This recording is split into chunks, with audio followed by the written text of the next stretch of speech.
Os novos Fiat Pulse e Fastback híbridos são tão bons como os tradicionais do tipo do Toyota Prius? Essa pergunta aqui é muito interessante. Eu não vi esses carros ainda, mas já ouvi falar sobre eles, já entendi aí como é que é o funcionamento, vou estar mais inteirado em breve. Mas a questão de ser bom, ela precisa de ser colocada num contexto. Porque existem vários tipos de veículos híbridos. Existe o PHEV, que é o Plug-in Hybrid Electric Vehicle. Esse PHEV é um híbrido que você pode ligar na tomada e deixar ele carregando à noite. Nós vamos fazer um comparativo com eles, né?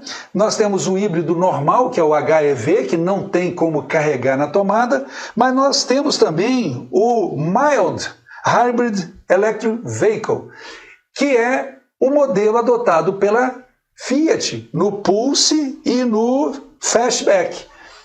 Ele é muito mais simples do que os outros, é muito mais simples, mas nós não podemos dizer que está errado de chamá-los de híbridos, porque eles são considerados híbridos mesmo. Eles são do tipo MHEV. O mild significa leve, são híbridos leves. Na verdade, eu vou começar então a explicar pelo MHEV, é um veículo normalzinho a combustão e eles têm, em geral, a solução é essa, em vários modelos que são MHEV, eles têm no lugar do alternador, ele é um alternador, gera eletricidade, mas também é um motor elétrico. Ele serve para as duas funções. E ele está ligado ao motor. Se você conhece um pouquinho de mecânica, você sabe que tem uma correia que nos carros convencionais simplesmente faz o alternador girar para produzir energia elétrica e carregar a bateria.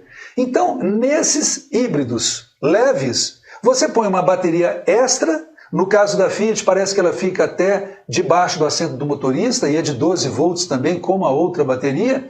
E aí o que você faz?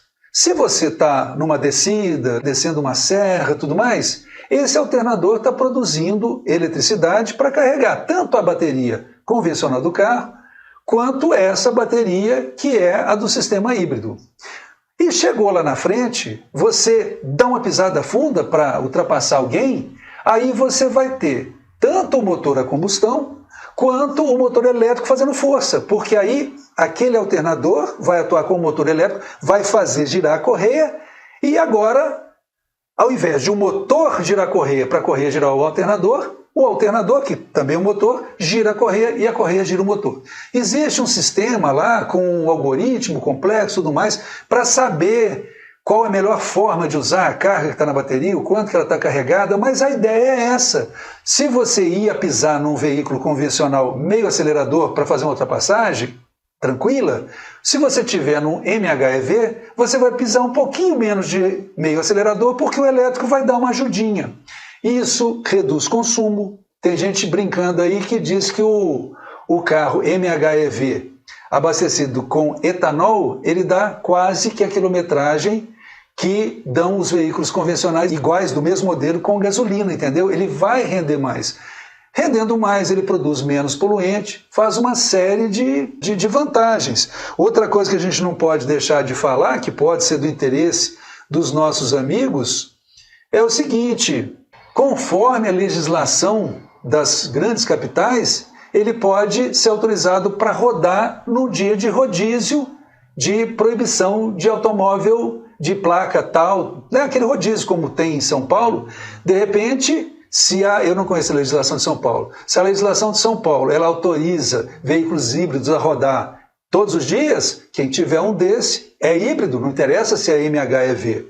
E também tem lugares que a zona ela exclui veículos de maiores emissões de poluentes. Um híbrido como esse, dependendo da legislação, pode entrar. Então você precisa estar atento a isso, quem sabe como um carro para locais de rodízio faça diferença, você tem que olhar direitinho.